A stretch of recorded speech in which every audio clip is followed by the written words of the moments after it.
Hello guys, good afternoon. Ituturo ko sa inyo paano ba mapapagana ang ating Piso Wi-Fi or Piso Hotspot Business this year 2024.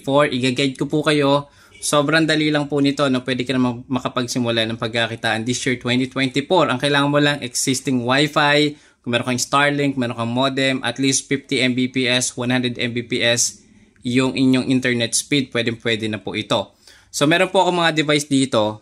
Ayan, etong isang device na to is connected na siya dito sa ating antenna. Ayan yung antenna natin. So ito yung ating antenna na ilalagay nyo sa mataas na lugar. The higher the antenna, the better. So kailangan nyo lang po na extra LAN cable na mahaba. Don't worry. Kapag po nag-purchase na kayo nito, meron po kayong pwedeng i-add sa inyong order ng LAN cable 15 meters and 20 meters. At meron na din po kayong kasama na tarpaulin. At meron din na pong kasama na free 1 meter LAN cable para naman po sa router, papunta naman po dito sa ating Ethernet cable. So, ang gagawin nyo, eto, meron na kayong Wi-Fi, meron na kayong router, Starlink, so pwede na yan. Kukuha po kayo ng isang LAN cable na mahaba, alisin ko lang to. At eto, yan, ilalagay nyo po dito sa inyong LAN port. Ayan, so nakasaksak na yan. Then, mula sa router, i-connect nyo yan dito sa LAN. Ayan, ito siya guys. Itong isang linya na to, kukonect natin ito papunta doon sa router. Ayan, dyan sa likod. Okay? Tapos yung PoE naman, i-connect nyo naman dito papunta sa antenna. Okay? So, ganun lang kasimple. No need na ng installer. Napakabilis i-install. Ilalagay mo lang sa mataas na lugar. Kapag okay na, dapat makita nyo guys, ito, ayan, meron na siyang ilaw. Ibig sabihin yan, working na siya at available na yan sa mga devices na ready na to connect. So, ito guys, connected na siya kanina. Ginamit ko itong valid for 1 day, 1 voucher, 1 device only. So, hindi na to pwedeng magamit sa iba pang device. So, sample, punta ako dito sa cellphone ni Lovely. So ko-connect ako guys, no. Ayan, so connecting ako sa Piso Wi-Fi putlong overload. So pwede niyo i-rename tong nyo yung Piso Wi-Fi nyo o Piso hotspot nyo. So pwede rin kayo maglagay ng ads kung magkano, kung ano yung mga tinitinda nyo, pwede niyo ilagay diyan. So mare-redirect sila dito. Napakasimple. Yung code saan makukuha? Syempre dito sa ginawa natin na code. So, sample ito gamit na tong 627969. 627969. Ayan siya, diba guys? Ngayon, ilalagin natin. Invalid na yan. Nakalagay na dyan, the number of user has reached the limit. So, hindi na siya pwede kasi nga connected na siya dito sa isa. Okay? Ganon. So, secured at hindi tayo madadaya, di ba? So, ngayon, i-speed test natin to. Punta lang kayo sa TestMyNet.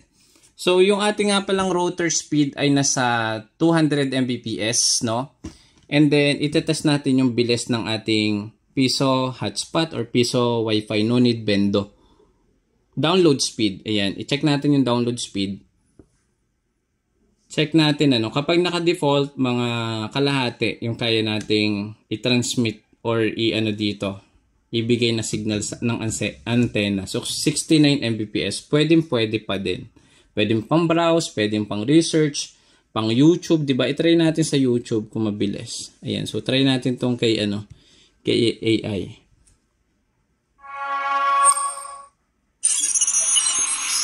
Diba? So, ganyan siya guys, kabilis. Welcome to YouTube Original Stages. Okay? Once home to Howard. So, ngayon, ito naman, syempre, etong isa nating phone ay i-connect natin din ito. So, gamit tayo ng panibagong code. So, sample, ito namang 453324.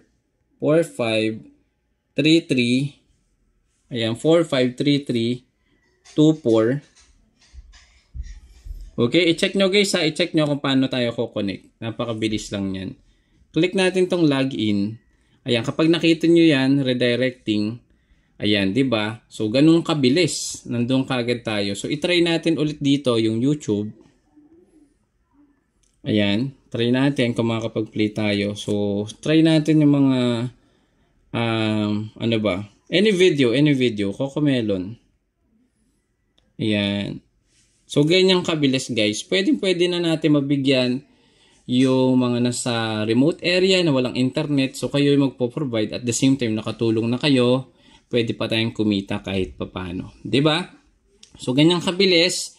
And then, pwede din natin yan guys, i-test my net. Punta tayo, test my net. Ayan, test my net. I-check natin ulit yung speed test nito. Test my speedness, download. 69 kanina, di ba? 69 or almost 70 Mbps. Ngayon, check natin dito sa isa. Sa mga nagtatanong ilan yung pwede makakonect, 20 to 25, sabay-sabay, concurrent user. So, 80. So, depende yan guys sa inyo talagang internet speed sa bahay. So, ganun lang pong kabilis guys, no? So, pwede na kayo makapagsimula ng inyong pagkakitaan habang nasa bahay kayo, habang may tindahan kayo. Ang gagawin nyo lang guys is purchase lang kayo nito ng ating Omada EAP110 outdoor antenna, IP67. Pwede po ito sa labas ng bahay. Pwedeng sa antena, sa kawayan nyo ilagay. Pwede. Basta mataas. 20 meters to 100 meters yung pwede netong ma-reach as long na walang obstruction ng signal or walang yung mga harang like house, trees, or ano pa man. Okay? So, ganun lang kadali. So, PM nyo po ako kung gusto nyo pong mag-purchase. And kapag mag-purchase kayo guys, meron na po yung free na LAN cable, 1 meter. Pero yun nga, sinabi ko sa inyo, meron kayong option na mag-add ng additional LAN cable, 15 meters and 20 meters. Okay? So, eto yun. Ayan. Then, meron na din kayo guys na free na tarpaulin. Ito, yung tarpaulin. Yung tarpaulin na to guys, pwede mo itong i-customize.